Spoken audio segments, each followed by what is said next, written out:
Imaginez le lieu le plus sacré de l'islam, le point vers lequel se tournent plus d'1,5 milliard de croyants, 5 fois par jour, dans la prière, le cœur battant de la Mecque, la maison de Dieu, la Kaaba, un symbole de paix, d'unité et de dévotion absolue. Maintenant imaginez ce même lieu, un jour de l'an 1979, transformé en champ de bataille. Les échos des prières et des talbiyas remplacés par des rafales d'armes automatiques et des cris de terreur. Les murs de la cour sacrée, témoins silencieux depuis des millénaires, sont soudain criblés de balles, et au centre de cette tempête de violence, un groupe d'hommes retient en otage des centaines de pèlerins, défiant le monde entier depuis l'intérieur même de la Kaaba. Comment une telle chose a-t-elle pu arriver? Qui étaient ces hommes qui osèrent défier non seulement un royaume, mais l'ensemble du monde musulman? Quelles étaient leurs motivations nourries par une interprétation extrémiste de la foi? Et comment cette crise s'est-elle terminée, avec des implications qui résonnent encore aujourd'hui? Cette histoire, c'est l'histoire de la prise d'otage de la Kaaba, une saga incroyable mêlant fanatisme religieux, prophéties anciennes, opérations militaires ultra secrètes et un choc qui a ébranlé la Oumma jusqu'à ses fondements. Accrochez-vous, car nous allons plonger au cœur d'un des événements les plus sensibles et dramatiques de l'histoire contemporaine de l'islam. Nous sommes en l'an 1400 de l'Hégire.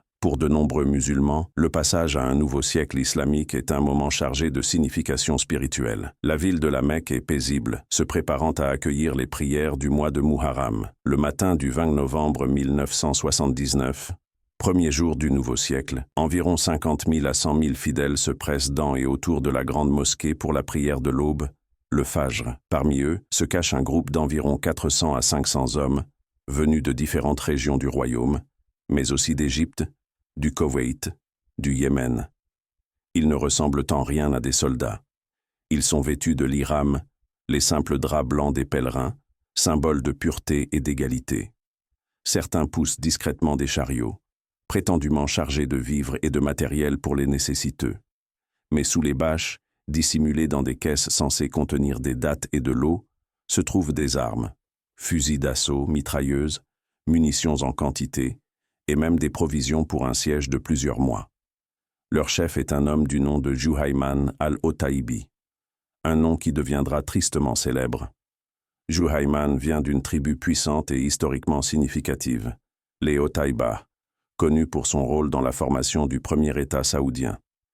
Ancien membre de la garde nationale, il était aussi un prédicateur charismatique et radical, influencé par les enseignements d'un cheikh salafiste rigoriste, Abdelaziz al-Baz, à ne pas confondre avec le grand moufti de l'époque. Mais Juhayman avait dépassé son maître.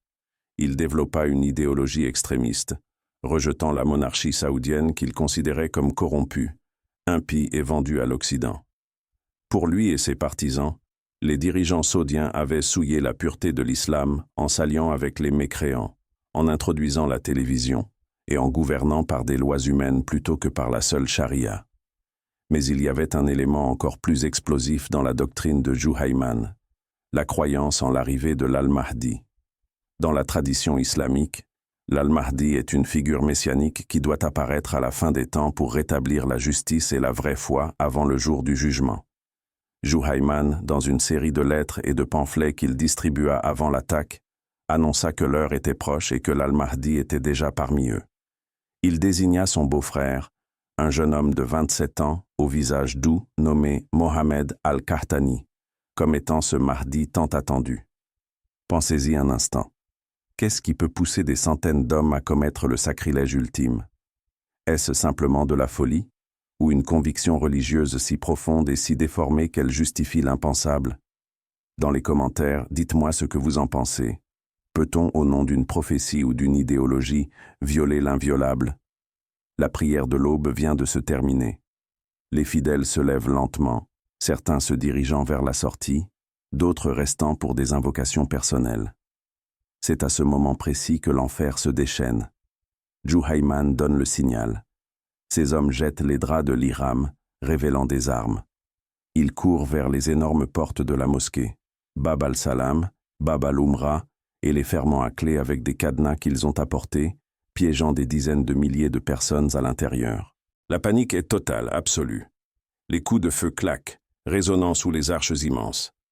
Les hommes de Juhayman tirent d'abord en l'air pour semer la terreur, puis visent les gardes et les policiers présents. Les corps tombent sur le marbre poli de la cour. Al-Mataf. Le chaos est indescriptible. Les otages sont pris au piège. Les plus chanceux parviennent à s'échapper par des issues secondaires ou sont autorisés à partir par les assaillants qui déclarent ne vouloir combattre que les forces du régime. Mais des centaines, peut-être des milliers, restent bloqués dans l'enceinte sacrée. Juhayman et son Mahdi, Mohamed al-Qahtani, se précipitent vers la Kaaba elle-même. Ils entrent à l'intérieur du cube noir, un honneur réservé à de rares occasions pour des nettoyages rituels. Ils s'y installent, transformant le lieu le plus saint en quartier général d'une insurrection. D'autres preneurs d'otages se dispersent dans le complexe labyrinthique de la mosquée. Ils grimpent dans les 7 gigantesques minarets, d'où ils ont une vue plongeante pour sniper. Ils se retranchent dans les sous-sols, les réserves d'eau, les centaines de pièces et de couloirs qui composent l'immense bâtiment. Ils ont préparé ce siège méticuleusement. Vivres, médicaments, munitions à profusion. Ils sont prêts à tenir des mois. De l'extérieur, le monde apprend la nouvelle avec incrédulité et horreur. Pour les dirigeants saoudiens, c'est un cauchemar absolu. Une crise sans précédent. Comment reprendre le contrôle du lieu le plus sacré de l'islam sans causer de dommages physiques à la mosquée elle-même, et sans un bain de sang qui choquerait la planète musulmane? La légitimité même de la famille Al-Saoud est en jeu. Le roi Khaled et le prince héritier Fahd sont sous le choc. Le gouverneur de la Mecque, le prince Fawaz, tente d'établir un contact, mais les assaillants sont intransigeants. Leur demande: la fin de la corruption, le rejet de l'Occident, l'application stricte de la charia et la reconnaissance publique de Mohamed al-Qahtani comme le Mahdi. Le monde musulman retient son souffle. Pensez-vous que la réponse des autorités saoudiennes aurait pu être différente? Aurait-elle dû négocier avec des hommes qui occupèrent la maison de Dieu? Partagez votre avis dans les commentaires. Les premières heures du siège voient des tentatives désorganisées et coûteuses des forces de sécurité saoudiennes pour reprendre la mosquée. Ce sont des échecs sanglants. Les soldats saoudiens, peu expérimentés face à une telle situation et paralysés par la révérence du lieu, se font décimer par les tireurs embusqués dans les minarets et les galeries. Les assaillants, eux, connaissent parfaitement le terrain. Ils utilisent le dédale de la mosquée pour tendre des embuscades et se déplacer sans être vus. Rapidement, les dirigeants saoudiens comprennent qu'ils ne peuvent pas gérer seuls cette crise. Ils ont besoin d'une force d'élite, d'une expertise en combat urbain dans un espace confiné et sacré. Et ils ont besoin d'une autorité religieuse pour légitimer l'usage de la force à l'intérieur de la mosquée sacrée. 2 appels cruciaux sont donc lancés. Le premier est adressé aux oulémas, les grands savants religieux du royaume. Leur fatwa est essentiel. Peut-on mener une bataille armée dans la haram? La réponse, après de douloureuses délibérations, arrive. Basée sur des principes juridiques islamiques, notamment la notion de défense contre les perturbateurs, Ashl al-Baghi, et s'appuyant sur des précédents historiques, les oulémas, dirigés par le grand moufti Abdelaziz ibn Baz, autorisent l'usage de la force pour déloger les assaillants.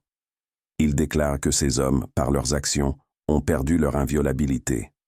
Cette fatwa est un tournant. Elle donne une couverture religieuse à l'assaut à venir. Le deuxième appel est bien plus secret et sera nié pendant des années.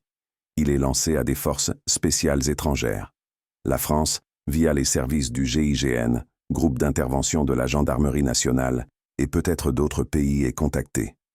Le capitaine Paul Baril et une petite équipe d'experts en contre-terrorisme et en libération d'otages sont dépêchés en urgence, sous couverture diplomatique. Leur mission: conseiller et planifier l'assaut final. Parallèlement, des unités pakistanaises de commando, certaines sources évoquent aussi des unités jordaniennes, seraient également intervenues, fournissant une force de frappe musulmane supplémentaire. Le gouvernement saoudien devait absolument éviter que l'opération ne soit perçue comme une croisade menée par des non-musulmans. Pendant ce temps, à l'intérieur de la mosquée, les conditions se dégradent. Les otages vivent dans la terreur.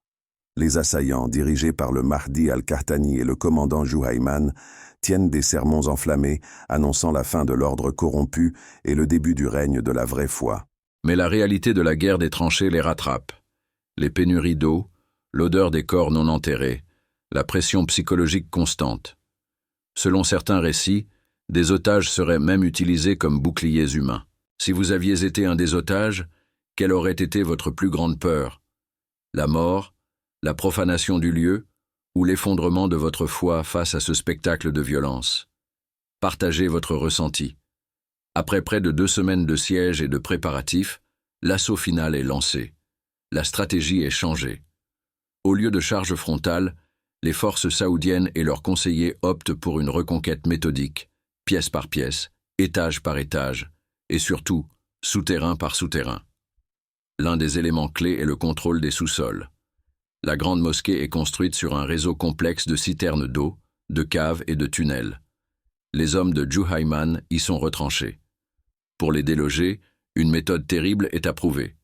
L'inondation des sous-sols avec de l'eau, puis avec de l'écume toxique. Des pompiers sont amenés sur place et, sous la protection des forces spéciales, commencent à injecter des trompes d'eau, puis de la mousse chimique non létale mais asphyxiante, dans les conduits et les caves. C'est une guerre de rats, brutale et sans gloire. Les combats font rage dans l'obscurité des tunnels. Les pertes sont lourdes des 2 côtés.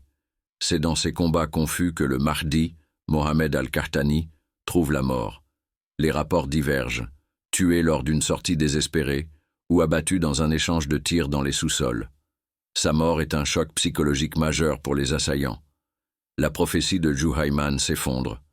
Comment le Mahdi, l'homme censé être protégé par Dieu, pourrait-il mourir de la main des mécréants? La chute de leur chef spirituel brise le moral des insurgés. Peu à peu, les poches de résistance tombent les unes après les autres. Les minarets sont repris après des assauts héliportés périlleux. Après plus de 15 jours de siège, le 4 décembre 1979, les derniers résistants épuisés, à court de munitions et asphyxiés, se rendent. Juhayman al-Otaibi est capturé vivant, traîné hors des décombres et de la fumée qui plane sur la cour sacrée. Le bilan est terrible. Officiellement, les chiffres sont sujets à débat. 127 morts parmi les forces de l'ordre, 117 parmi les insurgés, et probablement des centaines de civils, otages, tués, soit dans les tirs croisés, soit exécutés par les assaillants. Le sanctuaire porte les stigmates de la bataille.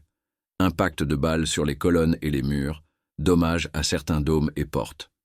La Kaaba elle-même, miraculeusement, n'a subi que des dégâts mineurs. La question qui tue, la mort de Mohamed al-Qahtani sur le champ de bataille, prouve-t-elle, selon vous, l'erreur d'interprétation de Juhayman, ou peut-elle être rationalisée par ceux qui croient encore à son récit? La fin d'un Mahdi autoproclamé est-elle toujours la même à travers l'histoire? La fin du siège n'est pas la fin de l'histoire. Pour le régime saoudien, il faut maintenant restaurer son autorité, punir les coupables et réparer les dégâts physiques et symboliques.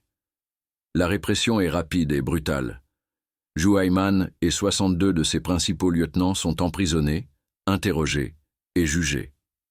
Une fatwa spéciale est émise par les oulémas, les déclarant apostates et autorisant leur exécution. Les condamnations sont prononcées.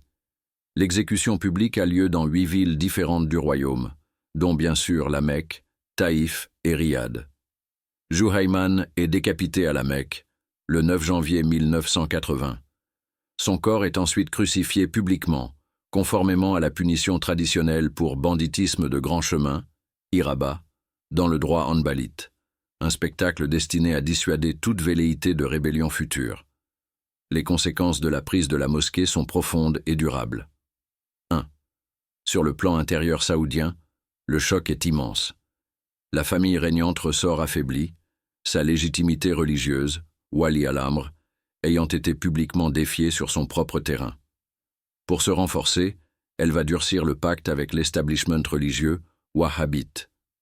Les années 80 verront une conservatisation accrue de la société saoudienne, renforcement de la police religieuse, Moutawin, strictes applications des codes moraux, et surtout, un financement massif à l'étranger de mosquées et d'écoles salafistes pour exporter la version saoudienne de l'islam et contrer l'influence de la révolution iranienne, survenue la même année. Paradoxalement, en réprimant l'extrémisme de Juhayman, l'État saoudien en nourrit un autre, plus global, en radicalisant l'islam à l'échelle mondiale.